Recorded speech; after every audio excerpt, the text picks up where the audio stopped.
When we think of the body as a holistic entity, and when we're trying to feel better and have more energy and have more clarity of mind throughout our days, then we think about what are we putting in our body?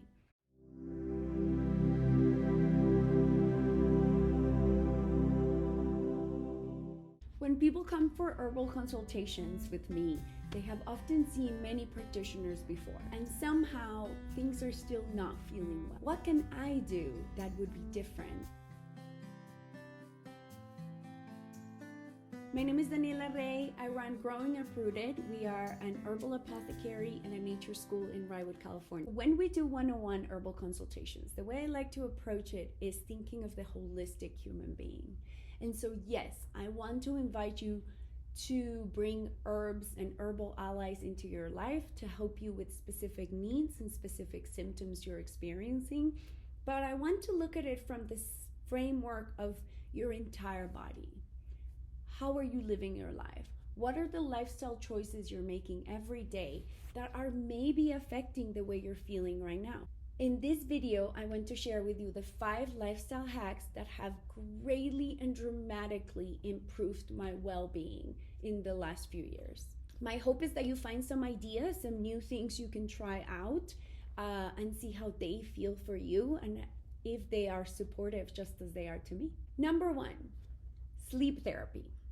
Sleep therapy is this really great concept that was introduced to me by Saja Pofen. He is one of my herbalist mentors and the director of the School of Evolutionary Herbalism. So the way Saja introduced this concept to me is that when somebody comes to me when they're really, really tired and they don't feel good, they don't have enough energy, they have a hard time concentrating, a lot of times what happens is that I will ask them how much they sleep, and often the answer is, I usually don't need more than 5 or 6 hours. But see, the thing is that we're all quite similar biologically. We anatomically and physiologically work pretty much the same.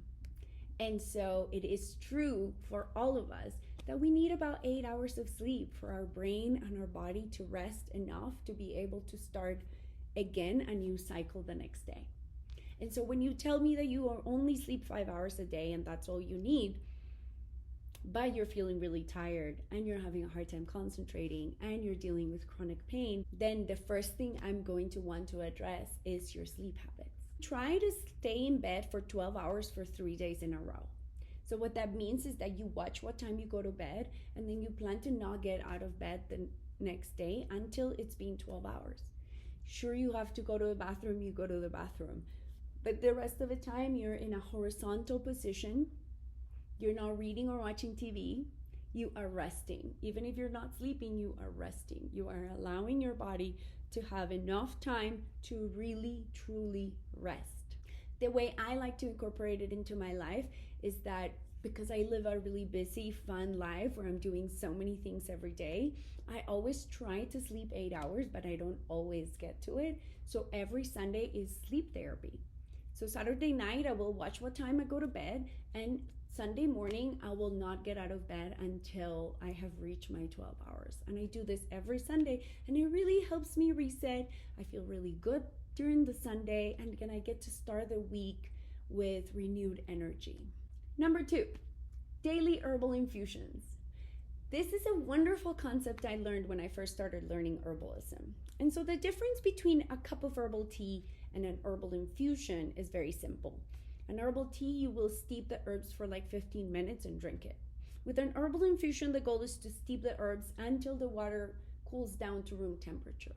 What that means is that the water had plenty of time to pull out enough or as much nourishment and medicinal properties as it could from the herbs. So every evening, or if I don't get to it in the evening or in the morning when I wake up, I will make my teapot. Is it like a 60-ounce teapot or a 64-ounce mason jar with a tablespoon of the herbs of choice.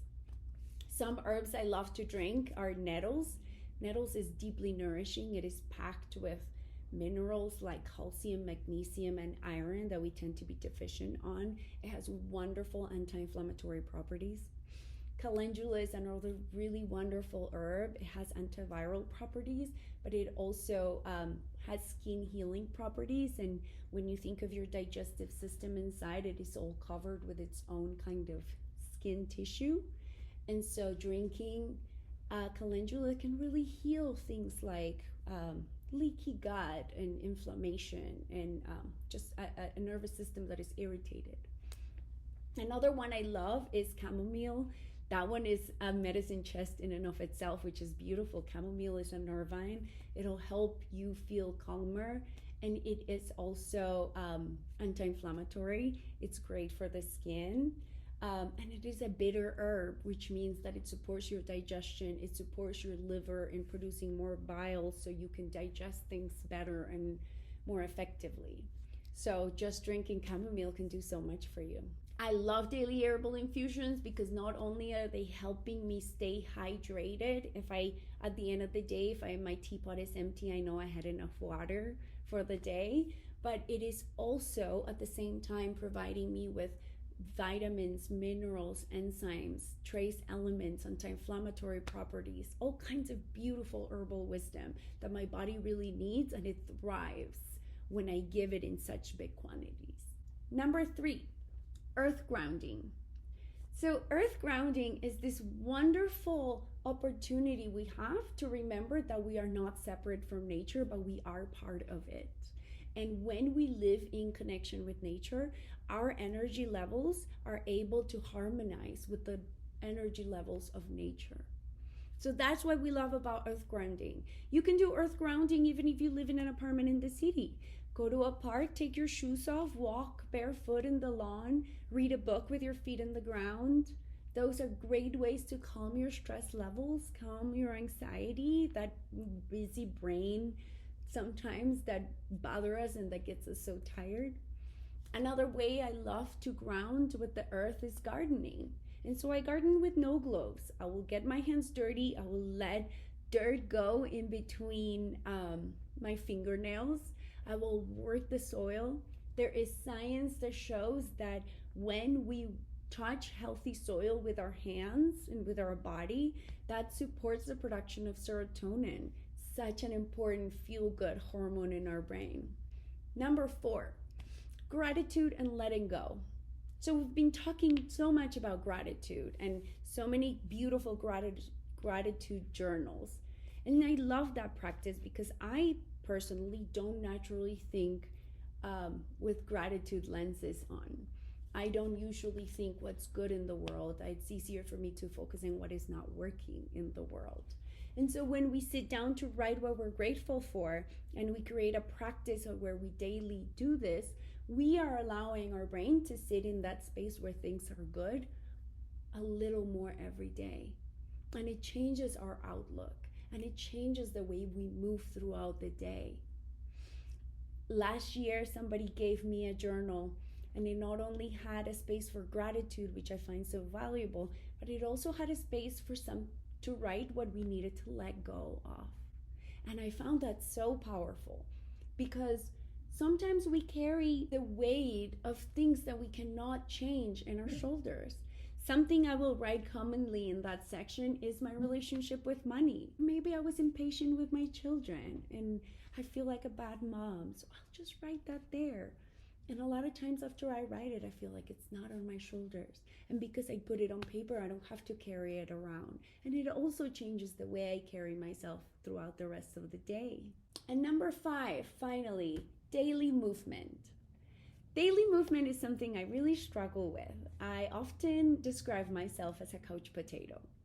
And even though I am on my feet most of the day between house chores and working on my business and packing orders and taking my homeschool children from one place to the other, whenever I think of going to the gym or going for a run or something, my immediate reaction is like, oh, I don't want to.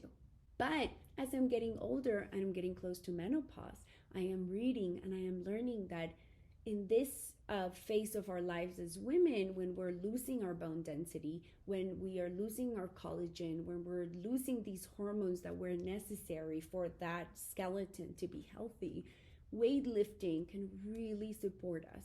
And so this is something that I'm trying to incorporate in my life, and it's something that feels so good when I do it, but I don't ever want to do it. And my plan is to add a little bit of weightlifting every day and pair it with a walk outside, a little bit of yoga or wall Pilates is really fun for me these days. Ways in which I can strengthen my bones, strengthen my muscles so they can support my body, so I can expand my range of motion, so I can stretch. Okay, those are my 5 lifestyle hacks that have dramatically improved my well being in the last few years. And as you can see, we cover a little bit of everything. And that's what I'm talking about when we think of the body as a holistic entity, and when we're trying to feel better and have more energy and have more clarity of mind throughout our days, then we think about what are we putting in our body. Herbal infusions can really bring wisdom from the earth, wisdom from the plants into our body and help us feel better. How long are we sleeping? If sleeping 8 hours every week, every day is really hard, then some sleep therapy, maybe one time a week, can really help balance things out. How are we thinking? What is our outlook, right? So gratitude and letting go and these practices that help us improve our outlook and take off some of the weight, some of that shame we have for the things we don't do well, for example. Our connection with nature, so grounding, earth grounding, and remembering that we are part of nature and coming in contact with nature more can really balance our energy levels and help us feel better. And finally, of course, movement. Are we exercising? Are we lifting weights sometimes so we can have enough muscles to help support our body? Thank you for watching. If you have any questions, you can always DM me on Instagram. My account is Growing Uprooted, all one word. I am always the one that is replying, and I look forward to talking to you.